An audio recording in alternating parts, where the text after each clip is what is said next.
नमस्कार दोस्तों, स्वागत है आप सभी का आपके अपने YouTube channel study with Sanwar sir में। साथियों, पिछली क्लास में हमने निर्देशांक ज्यामिति की विस्तृत अध्ययन किया था। आज की क्लास में हम सांख्यिकी जो चैप्टर संख्या 14 है का विस्तृत अध्ययन करेंगे। साथियों, चैप्टर संख्या 14 आपकी बोर्ड परीक्षा में 11 नंबर का चैप्टर है, जिसके अंतर्गत आपको 2 प्रश्न वस्तुनिष्ठ प्रश्न, एक क्वेश्चन लघुत्तरात्मक 2 नंबर का, एक क्वेश्चन आपको 3 नंबर का दीर्घ लघुत्तरात्मक और एक क्वेश्चन 4 नंबर का निबंधात्मक प्रश्न देखने को मिलेगा। साथियों, इस चैप्टर का 11 नंबर का चैप्टर है। हम कोशिश करेंगे हम इस चैप्टर से पूरे 11 नंबर हासिल कर सके। चलो देखते हैं अपन सांख्यिकी क्या होता है। साथियों, आपके सिलेबस में सांख्यिकी के अंतर्गत 3 चीज आपको ज्ञात करनी है। एक है आपका माध्य, दूसरा है माध्यक, तीसरा आपको ज्ञात करना है बहुलक।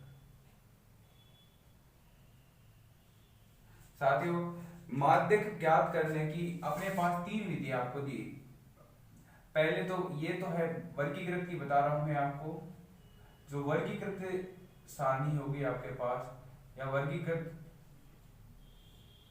उसमें ज्ञात करने के 3 तरीके अपन पढ़ेंगे। पहला है अपना प्रत्यक्ष विधि से माध्य ज्ञात करो। प्रत्यक्ष विधि से माध्य ज्ञात करो। दूसरा करेंगे हम कल्पित माध्य विधि से, कल्पित माध्य विधि से। तीसरा अपन करेंगे पद विचलन विधि से, पद विचलन विधि से। इसी प्रकार अपन माध्य ज्ञात करेंगे और अपन क्या बहुलक ज्ञात करेंगे। साथियों, ये तो था अपने वर्गीकृत सारणी के रूप में। अब हम करेंगे अवर्गीकृत। यदि अपन को अवर्गीकृत दिया हुआ हो तो वह वर्गीकृत जो अपन के आंकड़े हैं वो अवर्गीकृत दिए हुए हो। अवर्गीकृत आपके आंकड़े हो तो आप किस प्रकार माध्य ज्ञात करोगे। देखो, माध्य ज्ञात करने का एक फॉर्मूला होता है अवर्गीकृत के लिए। आप प्रेक्षणों का योग बटा प्रेक्षणों का योग बटा प्रेक्षणों की संख्या, प्रेक्षणों की संख्या, ये आपके माध्य ज्ञात करने का फॉर्मूला है। जो अवर्गीकृत के लिए अपन को जो भी आपके प्रेक्षण दिए हुए हैं उनका माध्य योग कर दो। उसके जैसे आपका एग्जाम्पल लेता है, इसके अंदर आपको प्रश्न दिया हुआ हो सकता है जैसे 2, 3, 5, 7, 4, 2 का माध्य ज्ञात करो। माध्य ज्ञात करो। देखो, 2, 3, 5, 7, 4, 2 का माध्य ज्ञात करने का अपन ने अभी पढ़ा था कि माध्य कैसे ज्ञात करते हैं। माध्य ज्ञात करते हैं प्रेक्षणों का योग, प्रेक्षणों का योग बटा प्रेक्षणों की संख्या, प्रेक्षणों की संख्या। देखो, प्रेक्षण कौन कौन से हैं? 2, 3, 5, 7, 4, 2। तो आप लिखोगे 2 + 3 + 5 + 7 + 4 + 2। आपने जोड़ा तो आपके आया 23। कितना आया? पहले प्रेक्षण संख्या 1, 2, 3, 4, 5 और 6।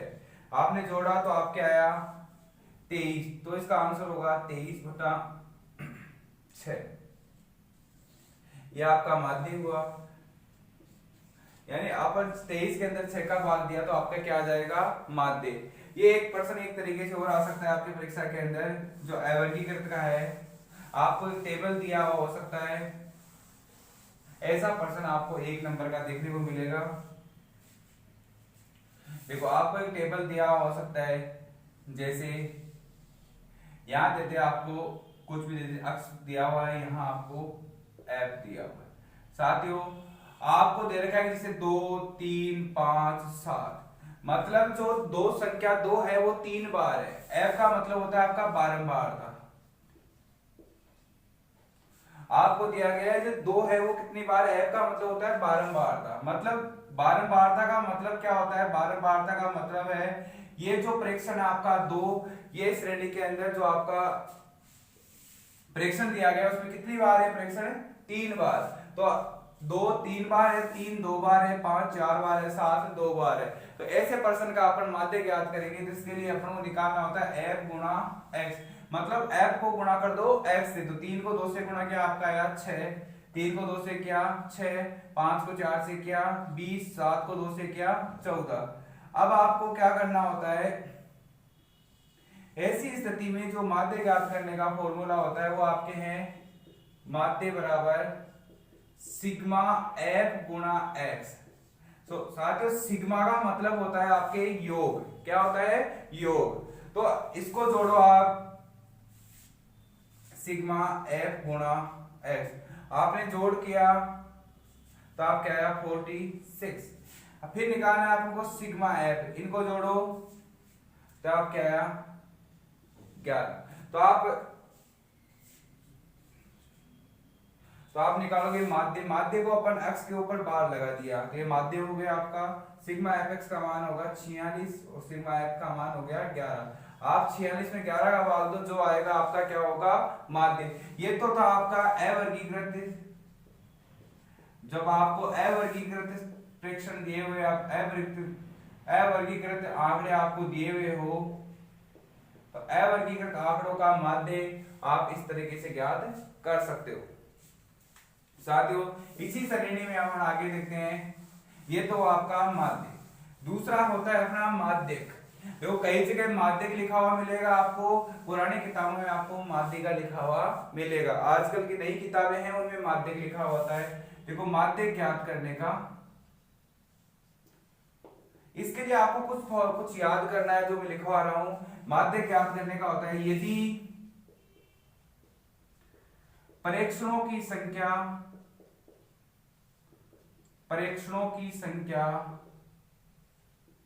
ब्रैकेट में लिख रहा हूं n, प्रेक्षणों की संख्या n विषम हो तो आपका जो माध्यक होगा, माध्यक n+1/2 पद आपका क्या होगा? माध्यक होगा।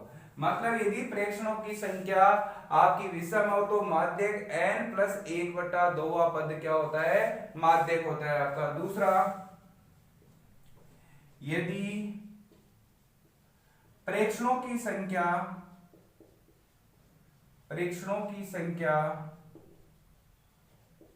n आपकी सम हो तो आपका जो माध्यक होता है, आपका माध्यक होगा n/2 पद प्लस n/2 पद में +1 कर दो वह पद, इन दोनों को जोड़कर पूरे में 2 का भाग दे दो, वो आपका क्या होगा? माध्यक होगा। जैसे आपको दिया गया यदि प्रेक्षणों की संख्या n विषम हो तो माध्यक आपका होता है n+1/2 पद आपका क्या होगा? माध्यक होगा। यदि आपकी पदों की संख्या या प्रेक्षणों की संख्या आपके n सम है तो आप बोल सकते हो जो आपका माध्यक होगा वो n/2 पद प्लस n/2 +1 पद बटा 2, यानी जो आपका n/2 पद है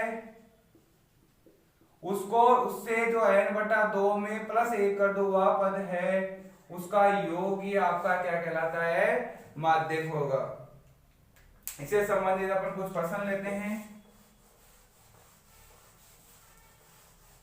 किसी को यदि नोट्स बनाना है तो वीडियो को पॉज करके इसके नोट्स बना ले। इससे संबंधित आपको 1 नंबर का प्रश्न परीक्षा के अंदर 1 नंबर के प्रश्नों में इस प्रकार के प्रश्न आपको देखने को मिलेंगे।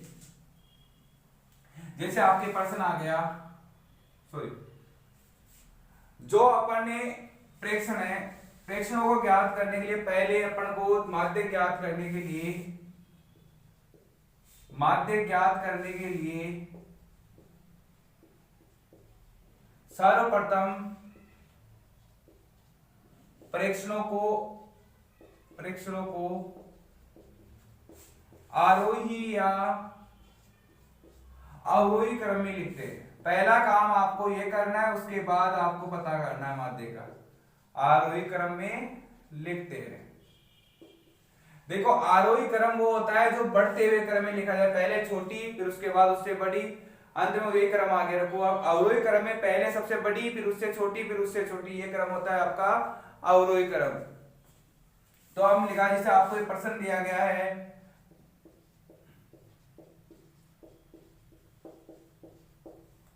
का माध्य ज्ञात करो। क्वेश्चन आपके हैं 2 5 4 3 2 1 5 का क्या ज्ञात करना है आपको? माध्य ज्ञात करना है। साथियों ये आपका अवर्गीकृत आंकड़े हैं, इनका माध्य ज्ञात करना है। वर्गीकृत का माध्य का अपन आगे बढ़ेंगे। 2 5 4 3 2 1 5 का क्या ज्ञात करना है? माध्य। सबसे पहले माध्य ज्ञात करने प्रेक्षणों को क्या करते हैं? आरोही या अवरोही क्रम में। अपने आरोही क्रम में लिखा, पहले लिखेंगे, ये लिखोगे, आप लिखोगे आरोही क्रम। आरोही में लिख लो या अवरोही में, कोई फर्क नहीं पड़ता, आप जो मन चाहे वो लिखो। पहली संख्या है 1, उसके बाद है 2, उसके बाद फिर 2 है आपका, फिर 3, फिर आपका है 4, फिर 5, फिर 5। ये आपने आरोही क्रम में लिख दिया। आपको पता करना है प्रेक्षणों की संख्या n क्या है, सम है या विषम है। आपको दिया हुआ है 1 2 3 4 5 6 और 7। साथियों 7 आपके विषम है, तो n का मान क्या है? विषम है। n का मान विषम है तो माध्य क्या होता है? अभी पढ़ा था अपन ने, माध्य होता है आपका n बटा 2, सॉरी n प्लस 1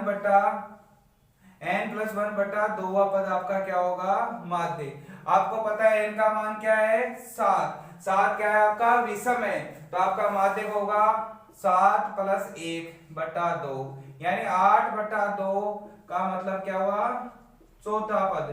चौथा पद आपका क्या होगा? माध्यक। तो आप निकालोगे पहला, दूसरा, तीसरा और चौथा, तो इसका माध्यक हो गया आपके, इसका माध्यक हो गया आपके 3। इसका माध्यक क्या हो गया? 3। तो ये है आपका, जब आपकी पदों की संख्या विषम हो तो इसका माध्यक अपन इस तरह से निकालते हैं। अगला प्रश्न एक क्वेश्चन और लेते हैं इसके अंदर, जिसमें पदों की संख्या क्या हो? सम हो।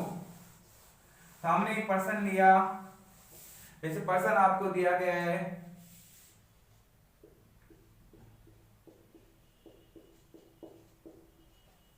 आपने प्रश्न 2 5 3 7 4 6, आप पहले इसको लिखेंगे आरोही या अवरोही क्रम में, जो आपका मन करे उस क्रम में लिख देना। आरोही क्रम में अपन ने लिखा, तो आरोही क्रम आपका हुआ पहले 2 3 4 5 6 और 7, ये अपन ने लिख दिया इसको आरोही क्रम में। तो अब सबसे पहले पदों की संख्या n कितनी है? प्रेक्षणों की संख्या, जो आपको प्रेक्षणों की संख्या दे रखी है, प्रेक्षणों की संख्या आपके n कितनी है? 6। तो 6 क्या है? सम है। तो सम है, तो सम होने के लिए अभी पढ़ा था अपन ने, यदि n का मान सम हो, यदि n का मान सम हो तो आपको पता है जो आपका माध्यक होता है वो क्या होता है? n बटा 2 पद प्लस n बटा 2 प्लस 1 पद बटा आपका होता है 2। तो आपका जो n बटा 2 मतलब 6 बटा 2 पद प्लस 6 बटा 2 प्लस 1 पद बटा 2। 6 बटा 2 का मतलब तीसरा पद प्लस 6 बटा 2 में 3 में एक जोड़ा क्या आया? 4। साथ ही ध्यान रखना है, जो आपका यहाँ 6 बटा 2 दिया हुआ है ये अलग है आपका, ये तो पहले 6 में 2 का भाग दिया, आपका आया 3 में एक जोड़ा क्या आएगा? 4। तो चौथा पद आपका बटा 2। अब आपको देखना है कि आपका जो तीसरा पद क्या है? तीसरा पद है आपका 4 और आपका चौथा पद क्या है? 5। बटा 2। 4 में 5 जोड़ा आपके आया 9, 9 बटा 2, आंसर आया आपका 4.5। तो इसका जो माध्यक होगा वो आपके होगा 4.5। साथियों आपको दिया हुआ था कि 2, 5, 3, 7, 4 का क्या ज्ञात करना है, आपको माध्यक ज्ञात करना। माध्यक ज्ञात करने के लिए अभी अपने पढ़ा है कि सबसे पहले माध्यक ज्ञात करने के लिए जो आपको आंकड़े दिए हुए हैं उनको आरोही या अवरोही क्रम में लिखो। आरोही क्रम में या अवरोही क्रम में लिखने के बाद हमको ये देखना है कि जो अपना प्रेक्षण है वो सम है, प्रेक्षणों की संख्या है सम है या विषम है। हमने देखा इस प्रश्न में कि प्रेक्षणों की संख्या आपने सम है, तो सम का अभी थोड़ी देर पहले अपन ने पढ़ा था कि यदि सम है तो इसका माध्यक होगा n बटा 2वां पद प्लस n बटा 2 प्लस 1वां पद का योग करके इसके अंदर 2 का भाग दे दो तो अपने क्या आ जाएगा, माध्यक आ जाएगा। साथियों ये था आपके जो अवर्गीकृत आंकड़े थे उनके लिए माध्यक ज्ञात करना। अब अपना नेक्स्ट है बहुलक। अवर्गीकृत आंकड़ों के लिए बहुलक ज्ञात करना। अवर्गीकृत आंकड़ों के लिए बहुलक आप लिखोगे अवर्गीकृत, अवर्गीकृत। देखो वर्गीकृत वो होता है जिसमें अंतराल समान हो, अवर्गीकृत में तो कुछ भी हो सकता है। अवर्गीकृत आंकड़ों का बहुलक ज्ञात करना, बहुलक ज्ञात करना। देखो आपको आंकड़े दिए हुए हैं तो जिस प्रेक्षण की बारंबारता अधिक होगी, बारंबारता अधिक होगी वह प्रेक्षण बहुलक होगा।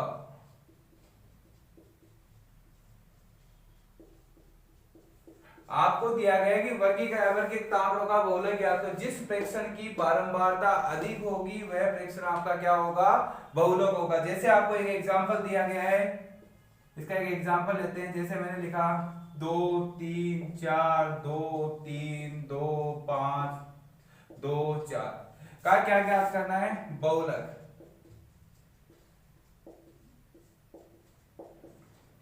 तो आपको देखना है कि जो आपका 2 है वो 1 बार, 2 बार, 3 बार और 4 बार, मतलब ऐसा प्रेक्षण जिसकी बारंबारता अधिक हो तो आप लिखोगे प्रेक्षण 2 की बारंबारता 4 है जो सर्वाधिक है, मतलब जिसकी बारंबारता अधिक होगी तो इसका बहुलक क्या होगा, इसका जो बहुलक होगा वो क्या होगा, 2। इस प्रकार आप अवर्गीकृत आंकड़ों का माध्यक और बहुलक ज्ञात कर सकते हैं। साथियों आज की क्लास में हम बस इतना ही पढ़ेंगे। अगले वाली क्लास जो अपना अगली क्लास है उसके अंदर अपन वर्गीकृत आंकड़ों का माध्यक ज्ञात करना और बहुलक ज्ञात करना सीखेंगे। जब तक के लिए आप सभी का बहुत बहुत धन्यवाद।